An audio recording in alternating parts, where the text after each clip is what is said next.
Hello students, how are you? In previous lecture, we have studied about the endoplasmic reticulum. Here, we will discuss about the nucleus. Nucleus. It is also called the controller unit of the cell. It is also called the controller unit of the cell. It was discovered by the Robert Brown. It was discovered by the Robert Brown. And if we talk about the size or shape, the size is nearly 5 micron to 30 micron. If we talk about the shape, it is round, oval or elongated in shape. But in case of WBC, its shape is the irregular. If we talk about the presence, it is mostly present in the all cells. But in the mammalian RBC or human RBC, it is absent. It is also absent in the sieve tubules of the phloem. But it is present in the RBC of camel and llama. If we talk about, first we will see here the diagram of the nucleus.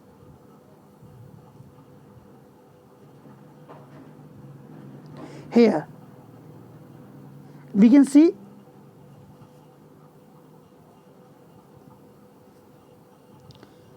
this is a double membrane structure, outer membrane, inner membrane.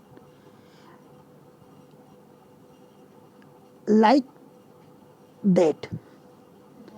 It is also the 75 angstrom thick membrane and it is also the 75 angstrom thick membrane. Outer is called the outer membrane, inner membrane is called the inner membrane. And the gap between the outer and inner membrane, it is nearly 15 nanometer. It is called the perinuclear space. It means the space between outer and inner membrane. Is it clear? Okay. Here we can see these are called the pores. These are the pores. It is called the nuclear pore, and the distance between the two membranes, 1 and 2 membrane, this distance is the nearly 10 nanometer to 100 nanometer. Is it clear? And if we talk about what the function of the nuclear pore, it forms a channel between the nuclear plasm and the cytoplasm. Here this is the cell, this is the cytoplasm, and the molecules of cytoplasm can move to the nuclear plasm and the molecules of the nucleoplasm move to the cytoplasm. It is clear? Okay.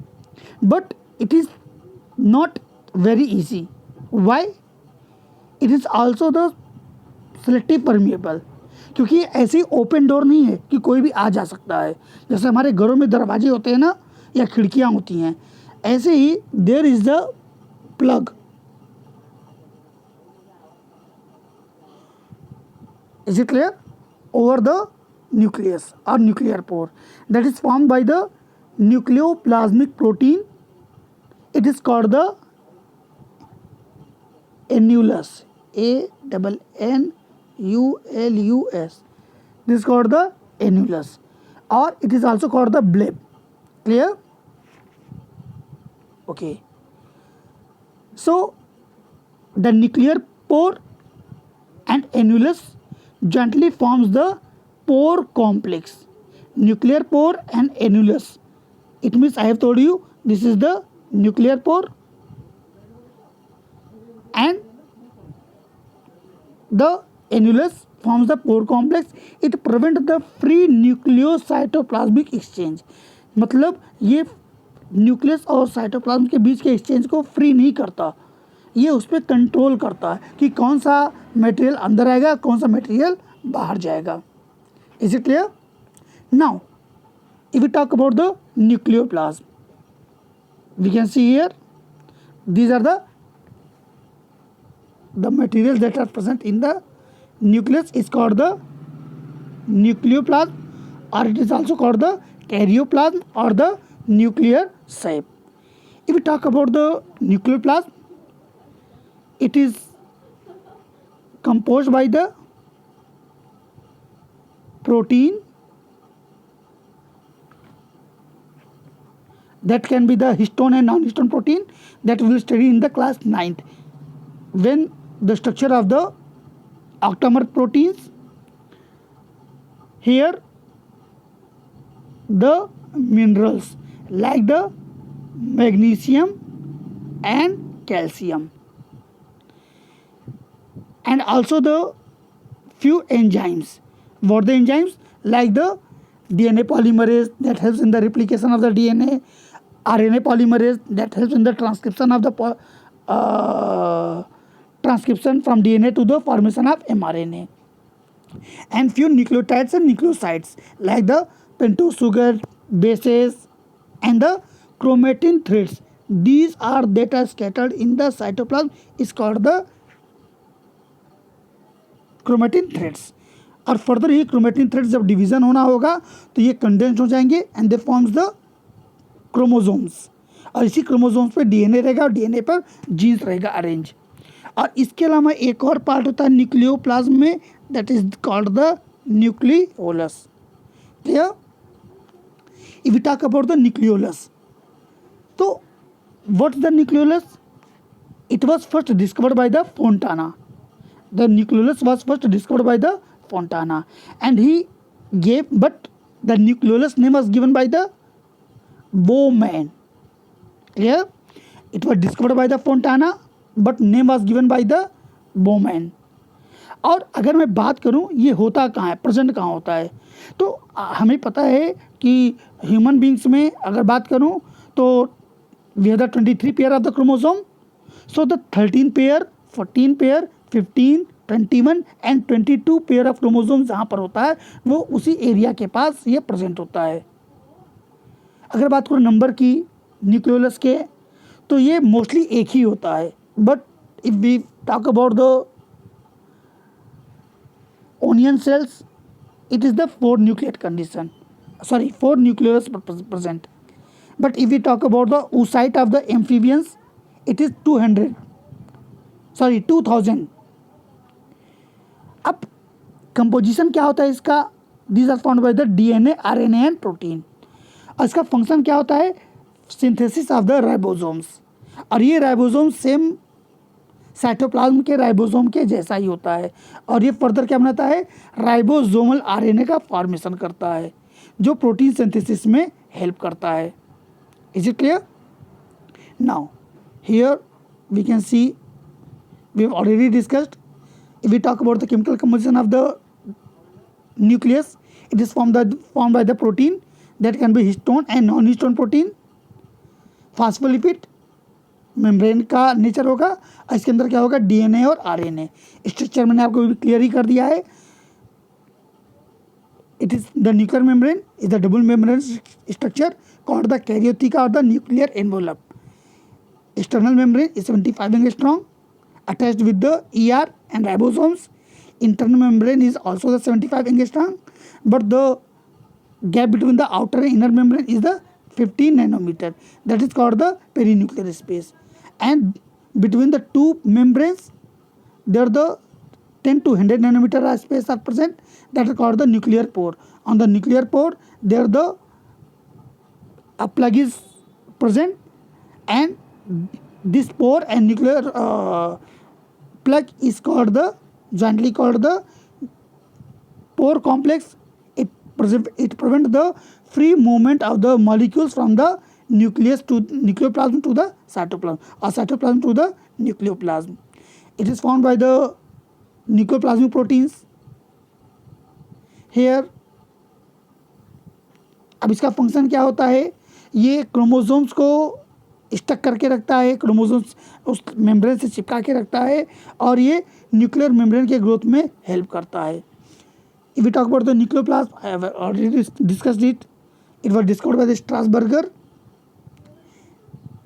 and there the presence of the proteins that can be histone and non-histone protein, minerals like the magnesium and calcium ions, enzymes like the DNA polymerase, RNA polymerase, nucleotides and nucleosides. It means the अभी हम discuss करेंगे nucleotides और nucleoside के बारे में.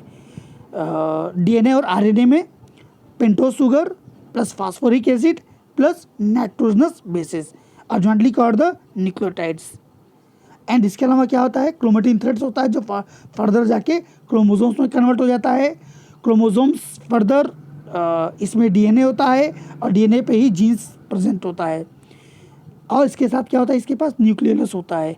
Nucleolus मैंने आपको बताया था it was discovered by the Fontana but name nucleolus was given by the Bowman. Situation मैंने आपको बता दिया, it is present near to the 13, 14, 15, 21 and 22 chromosome. अगर बात करूँ इसके नंबर की तो नंबर मोस्टली एक होता है बट ओनियन सेल्स में 4 न्यूक्लियस होते हैं, 4 न्यूक्लियोलस होते हैं. और अगर एम्फीबियंस के oocytes की बात करूँ तो यहाँ पर 2000 के लगभग में होते हैं. इसका कंपोजिशन डीएनए, आरएनए और प्रोटीन्स का बना होता है. फंक्शन क्या होता है इसका, it helps in the synthesis of the ribosomes that is identical to the cytoplasmic ribosomes and also helps in the formation of ribosomal RNA.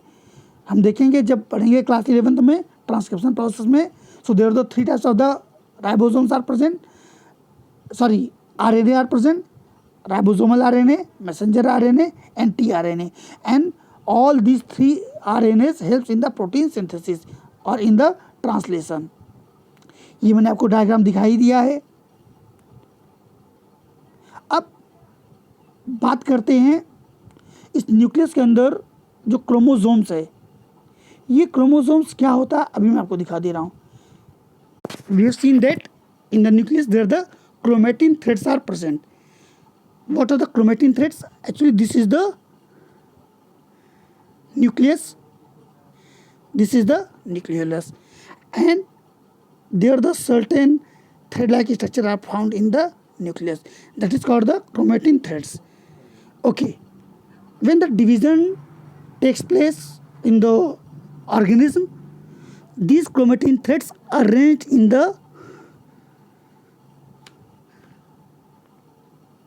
such a manner. Is it clear? Or we can say like that. This is called the chromosomes. Clear?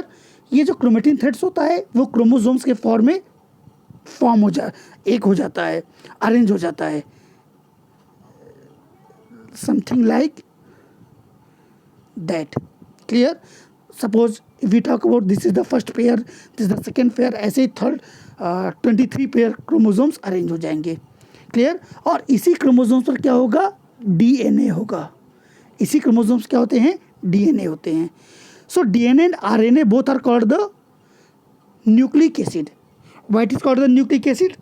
Because these are present in the nucleus, the first thing, and second, due to the acidic nature, due to the presence of phosphoric acid, its nature is the acidic, so it is called the nucleic acid. Is it clear? Nucleic acid can be classified into the two, that is, one is the DNA and second one is the RNA. All DNA and RNA are also called the polynucleotide. Poly means many and nucleotides means the nucleosides and phosphate.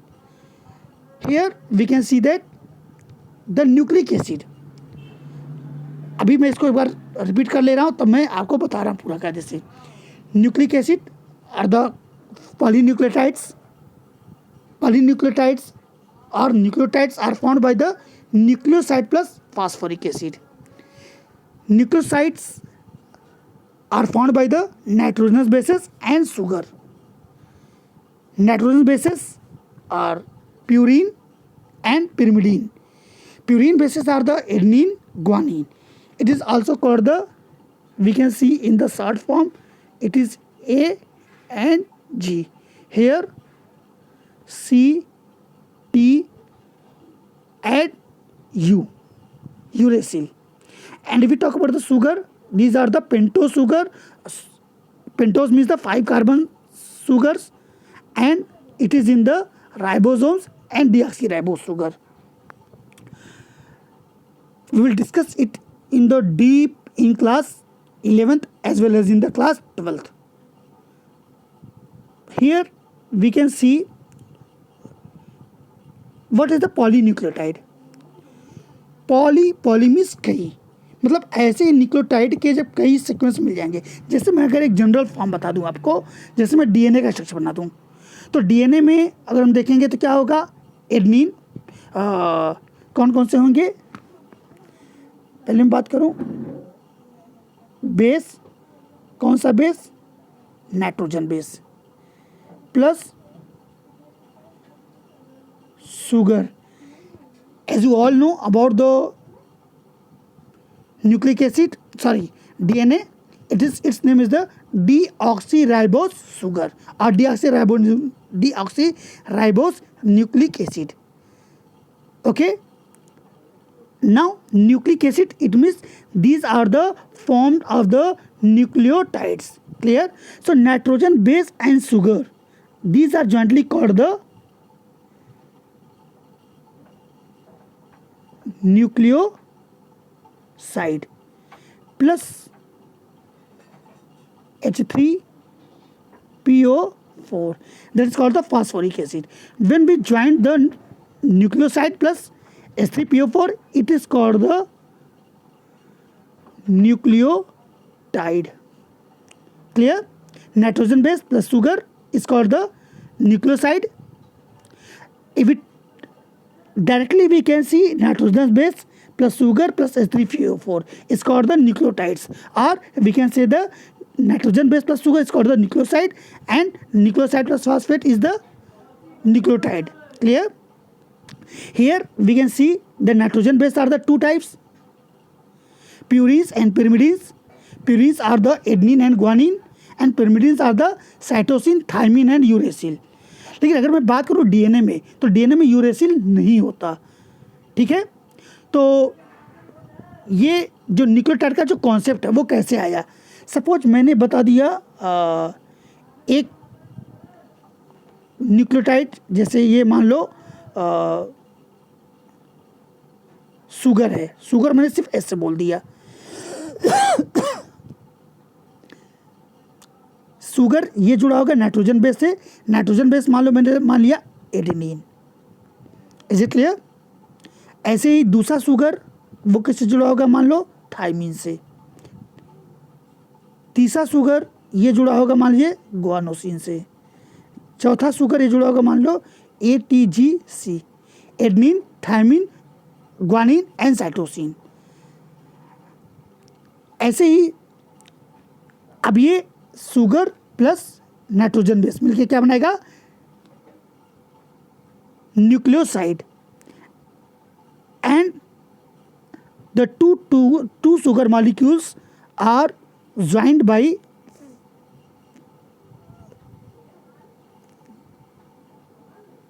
H3PO4 phosphoric acid के द्वारा.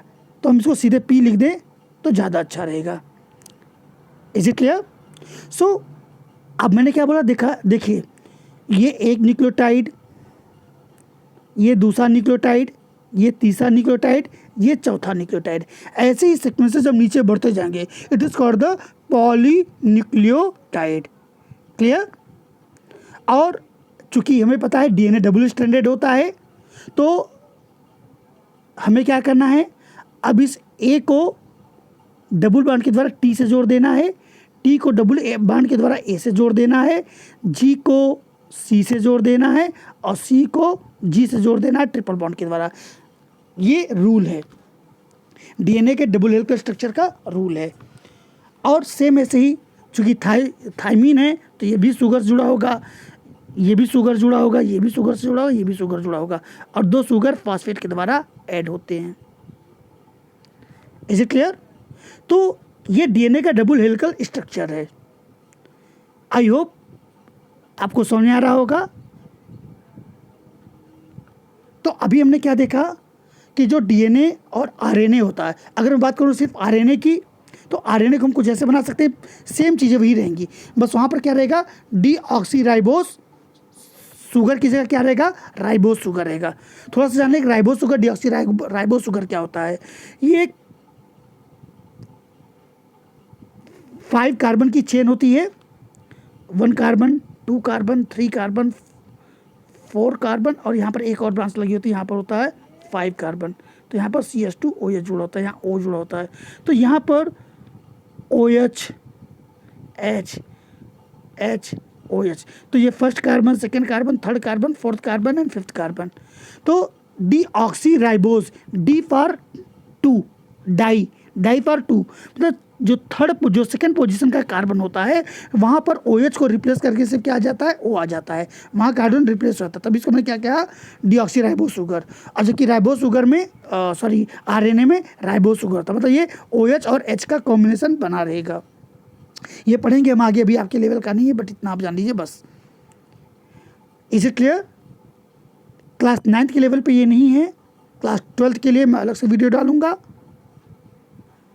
तो ये DNA और RNA का structure है। अब मैं RNA को बना दूं सिंपल, तो कैसा बनेगा, sugar plus adenine, sugar plus, मैंने वहाँ पर क्या जोड़ा था, थायमीन, लेकिन मैंने बोला कि आरएनए में थायमीन जगह क्या होगा, यूरेसिल होगा, बाकी सेम, जी, शुगर AUGC। अगर मुझे डबल स्टैंडर्ड बनाना तो इसका कॉम्प्लीमेंट्री ए का टी होगा, तो टी इसमें नहीं होता ये आरएनए में, तो यहाँ पर क्या हो जाएगा, यू हो जाएगा, यू हमेशा जुड़ेगा ए से डबल बॉन्ड के द्वारा, clear, a double bond you, जी हमेशा ट्रिपल बॉन्ड के जुड़ेगा सी से, सी जुड़ेगा ट्रिपल बॉन्ड के द्वारा जी से, फिर सेम वैसे शुगर शुगर शुगर शुगर, ये दोनों जुड़ेंगे फॉस्फेट के थ्रू,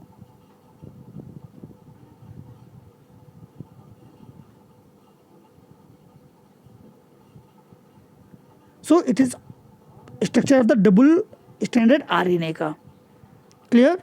और अगर मैं एक सिंगल बना दूं यहाँ से यहाँ तक का, तो ये सिंगल स्टैंडर्ड आरएनए का डायग्राम होगा। तो ऐसे हमने क्या देखा, अगर मैं डिफरेंस की बात करूं डीएनए और आरएनए में, तो एक तरफ हम कर लें डीएनए और दूसरी तरफ आरएनए।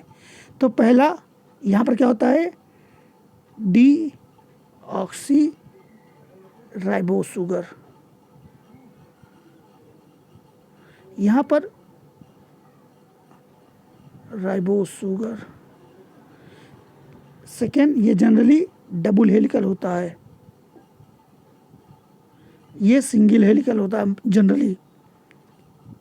तीसरा यहाँ पर डीएनए में थायमीन होता है, और यहाँ पर क्या होगा, यूरेसिल होगा। अगर बात करूँ स्टेबिलिटी की, तो DNA is more stable and RNA is the less stable, clear. So these are the differences between the DNA and RNA. I hope it make you clear well. Thank you class. Thank you very much.